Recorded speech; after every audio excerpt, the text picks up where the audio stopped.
Alright guys, TacticalRab back again today. Hope you're all doing well and enjoying your day so far. Welcome back to Valorant News, and the major topic of today isn't necessarily strictly related to the competitive Valorant team, but is very much relevant still to the state of Valorant over these last several years, and really the TSM roster in general. Other roster stuff to dive into though as well. Very much intrigued to your thoughts in the comment section below. If you enjoyed the video, hitting the like button is the best thing you can do. Top of this channel recently, people, and please subscribe as well if you haven't already. Thanks very much for smashing through that 5,000 sub barrier. Well on the way to 10k and beyond. Firstly, this one Vikings, of course, we saw them pretty much rebuild their entire roster after Champions. Stacey's gone, it seems, to GenG. MRBR are also building a team down there, and well, they're bringing in a few more players, it seems, to well, bolster the start of their roster going into next season. But of course, many of these teams making many changes. We'll have a look at it in a few minutes' time. Secondly, this also from Crazy Raccoon. After not having the performance they wanted at Champions, they were in that rather difficult Group C alongside Gambit, Team Secret, and Team Vikings, and well, they fell out of the tournament. Now, they've pretty much released a majority of their roster right here. Notice of withdrawal from the Valorant division.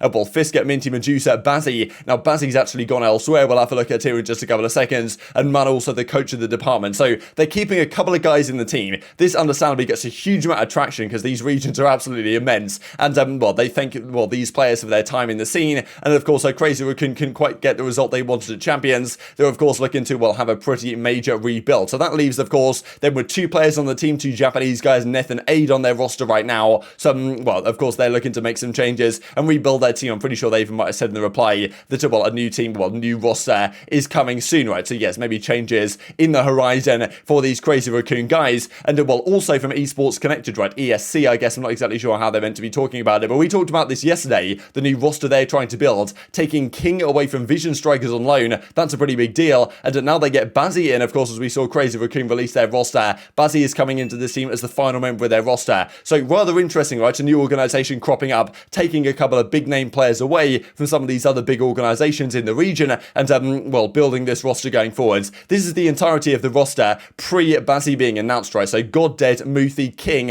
Zunba, Jamin as the head coach, and Perry as the regular coach, plus Bazzy now in that team. That's going to be the roster for these guys going forward. Esports Connected into with a new Korean roster. So yeah, loads of organizations right now coming into the Valorant side, but well, we'll have to see how these guys fare and how well that region will play out for the entirety of the season, because some impressive results from that region, really, especially at Champions and the like, making some decent runs. Vision Strikers really were a team that could have made it deeper in the tournament, frankly. So yeah, King being, well, released on that team on loan was a bit of a surprise we looked at yesterday. Now, this is kind of the main topic I wanted to dive into, which is Myth leaving TSM. This is honestly a major thing for the TSM organization in general, but really just, well, esports as a whole, I guess, especially where Myth was in terms of Fortnite a while ago, but also, when he was one of the biggest content creators in the Twitch ecosystem, but then really at the start of the Valorant ecosystem, right, where he was, well, heavily involved in the TSM Valorant team, and, well, doing a lot of content stuff over there, but also kind of like the coach Myth meme that came out as a result of things. Now, it's still kind of crazy to see, really, from the TSM perspective, like, the fact that Myth has left, like, Bjergsen obviously not too long ago leaving as well. There really are a lot of questions about the way TSM are going right now over these last several months, but also over the next several years, because Myth kind of goes on to explain that TSM now doesn't feel like it used to, and he's going to move on to, well, better pastures, I suppose. And of course, he was, well, very much involved in the Valorant roster when things started to kick off with TSM, when they were actually a good team,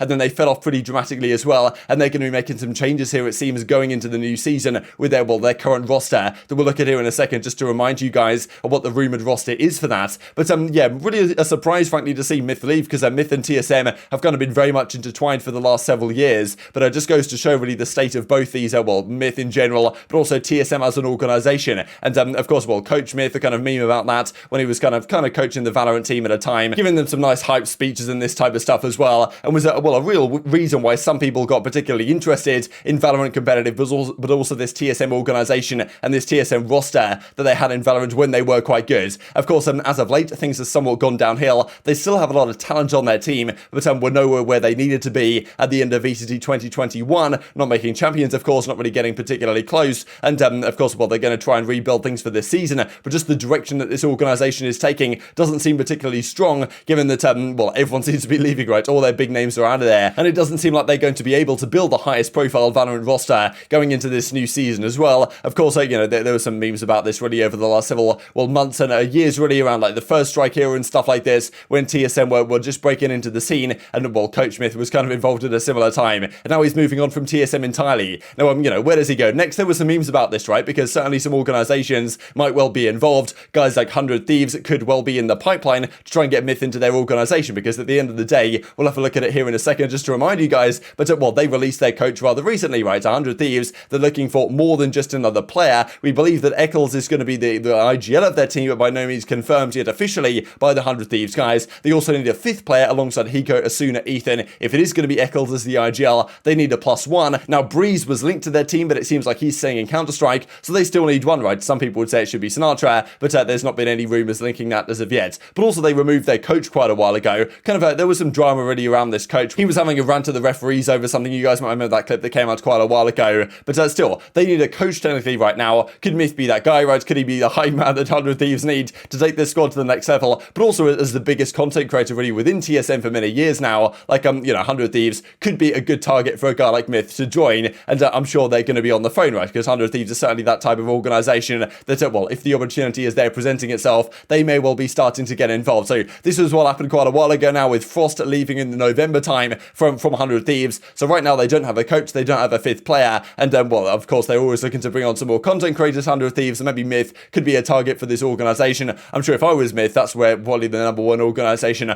I would consider joining, and maybe there's some sort of involvement he could possibly have, at least on some small level, with the Valorant competitive circuits over there. And just as Jake Lucky points out, really, all these guys that TSM has lost over these last several months, it's not the greatest look for the organization in general, but Myth, of course, well, another domino really in the chain over these last several months. So just wanted to mention real quick, this was the TSM roster the last time they played an official event up against Rise Nation, Wardell, Sabrosa, Leviathan, Bang, and Hazed. Now, of course, this team fell short at the time, and then Wardell, Sabrosa, and Levy, those players are going to remain on the team. Bang is out of there, and Hazed, of course, is out of there as well. He's now gone to NRG. Now, the rest of the team is supposedly going to be Corey and Rossi. After FaZe, well, obviously crashed out of the last chance qualifier, Corey, supposedly, he's going to be joining this TSM roster, and Rossi coming in as their in-game leader. We talked about a while ago. Nothing really has followed up on that since, so there's not technically been a confirmation. Bang and Drone, I'm pretty sure, are still technically signed over there, but you would think that probably they're going to go away, and this might well be the roster with Corey and Rossi, plus those 3 we did indeed just look at, but still, maybe not going to set the world on fire necessarily. Definitely some talent there, but not maybe where it needs to be to get back to the levels that they were, especially with the competitiveness at the Valorant scene at the present time. Just wanted to mention this also, this is the European scene really at the top level in terms of which guys are being trialed to which rosters or potentially actually signed over there. So thanks to Thothgo on Reddit for putting this all together. Thought this is pretty beautiful really. Of course, the top squads, the Ascends, the Gambit, the Team Liquids, they're not going to make any moves, but we've got, of course, GT making some changes, Giants are making so many changes. Fnatic, of course, got rid of Doma, and well, Hyber has potentially been trialed, and they're going to make some additional changes, it seems, to the role mechanics on that team that they're going with going forward. But if you guys want to kind of pause this and check out what's going on elsewhere, we looked at JD right to Na'Vi a few days ago, may well be the case as well. Wanted to discuss this also real quick, because of course Riot Games and the gender discrimination lawsuits that have been ongoing the last several years finally kind of come to a close here for the 2018 California gender discrimination suit. They've settle it for $100 million.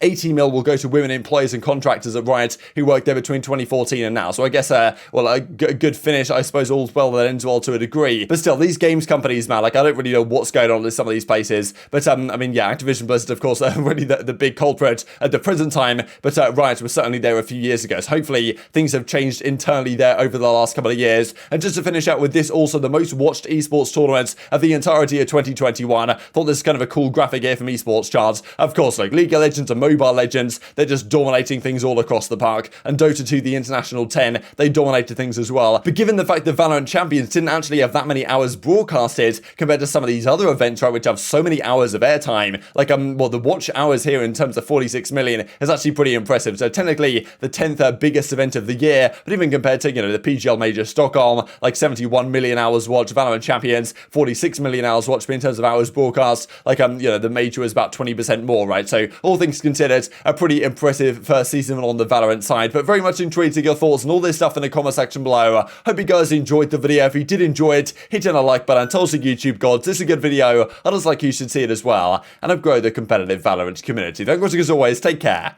and I will see you next time.